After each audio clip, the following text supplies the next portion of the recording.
يؤتي الحكمة من يشاء আসসালামু আলাইকুম রহমতুল্লাহ নাহমাদুহু ওয়া নুসাল্লি আলা রাসূলিহিল কারীম আম্মা বাদ। এই দর্সে আমরা আলোচনা করব তবকর ইলমের উৎপত্তি এবং তার উন্নতি হওয়ার বিষয় নিয়ে। রাবিদের তবকা অনুযায়ী তাদের জীবনীকে বিন্যস্ত করা এটি একটি ইসলামী বিন্যস্ততা, অর্থাৎ ইসলামের ভিত্তিতে তাদেরকে বিন্যাস করা হয়েছে। এর আসল হলো বা এর মূল হলো, দলিল হলো যে হাদিসটি বর্ণনা করেছেন ইমরান ইবনে হুসাইন রাদিয়াল্লাহু তাআলা আনহু। তিনি রাসূল সাল্লাল্লাহু আলাইহি ওয়াসাল্লাম থেকে বর্ণনা করেন, খায়রু উম্মতি করনি সুম্মাল্লাযীনা ইয়ালুনাহুম সুম্মাল্লাযীনা ইয়ালুনাহুম। এবং ইমরান ইবনে হুসাইন রাদিয়াল্লাহু তাআলা আনহু বলেন যে ফালা আদরি আযাকারা বা'দা করনিহি করনাইনে আম সালাসাতান। আমার জানা নাই, যে আমার মনে নাই তিনি এক শতাব্দীর পরে 2 শতাব্দী বলেছেন নাকি 3 শতাব্দী বলেছেন, সেটা আমার জানা নাই। এই হাদিসটা হলো যে তবকর মূল ভিত্তি বা তবকর শব্দের মূল ভিত্তি, এবং এর ভিত্তিতেই রাবিদেরকে তবকা অনুযায়ী সাজানো হয়েছে, রাবিদেরকে তাদের স্তর অনুযায়ী সাজানো হয়েছে। এবং এই ইলমের উৎপত্তি হয়েছে 2য় শতাব্দীর শুরুতে। উলামায়ে হাদিস যারা রয়েছেন তাদের হাতেই এই ইলমের উৎপত্তি হয়েছে, এবং তারা রাবিদেরকে বিন্যস্ত করতে গিয়ে, তবকা অনুযায়ী বিন্যস্ত করতে গিয়ে শুধু শায়েখের যে সাক্ষাৎ রয়েছে সেটাই বিবেচনা করেননি, বরং অন্যান্য যে আরও বিষয় রয়েছে সেই বিষয়গুলোকেও তারা প্রাধান্য দিয়েছেন, বিবেচনা করেছেন।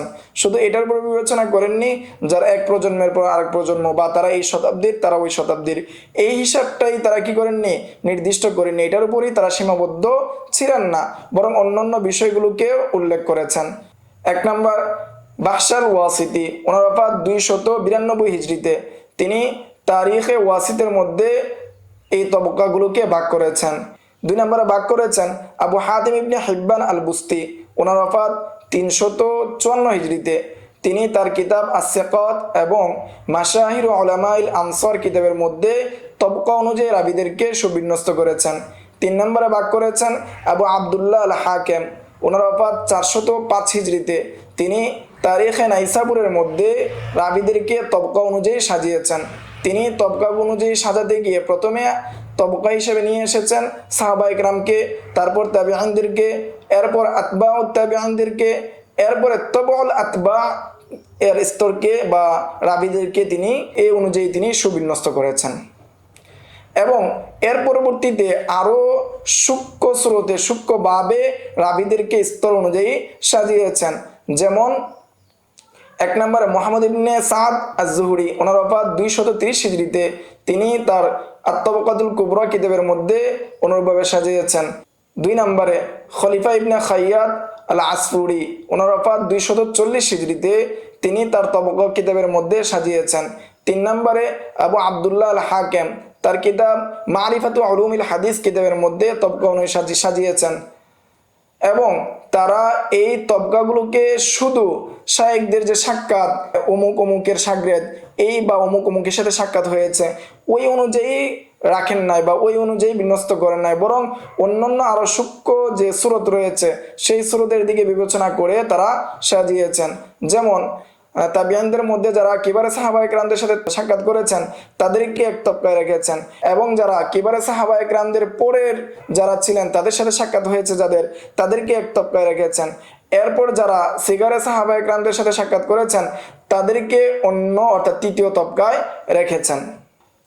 এভাবে মুহাদ্দিসগণ তাদের রাবিদেরকে বিন্যস্ত করার ক্ষেত্রে শুধু শায়েখের বিবেচনা করেন নাই, বরং উলামায়ে কেরামগণ হাদিসের যে ব্যবহার করেছেন বিভিন্ন অর্থের দিকে লক্ষ্য করেছেন, বিভিন্ন বিষয়ের দিকে লক্ষ্য করেছেন। যেমন তাদের শ্রেষ্ঠত্ব এবং তাদের ইসলামের ক্ষেত্রে, সাহাবায়ে কেরামের ক্ষেত্রে ইসলামের দিক থেকে অগ্রগামী হওয়া এবং তাদের অবস্থান, অন্যান্য আরও যে বিষয়গুলো রয়েছে সেগুলোর দিকে লক্ষ্য করেছেন। যেমনটা আব্বাস আদ-দাউরির কথা থেকে বোঝা যায় তেমনটা তারা লক্ষ্য করেছেন।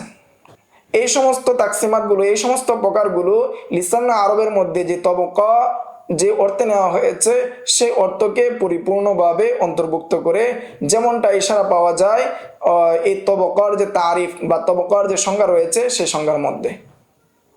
এ ধরনের কিতাবগুলো লেখা হতে থাকে। এভাবে নবম শতাব্দী পর্যন্ত লেখা হয়েছে এবং এই নবম শতাব্দী পর্যন্ত অনেক কিতাব লেখা হয়েছে এবং তারা এইভাবে তারা কি করেছেন, তাদের কিতাবগুলোকে সাজিয়েছেন। এবং অন্যান্য ফুনুয়াতের মধ্যেও এই তবকর অনুসরণ করা হয়েছে। অন্যান্য ফুনুয়াতের মধ্যেও এই তবকর অর্থাৎ এই অনুযায়ী সাজানোর অনুসরণ করা হয়েছে।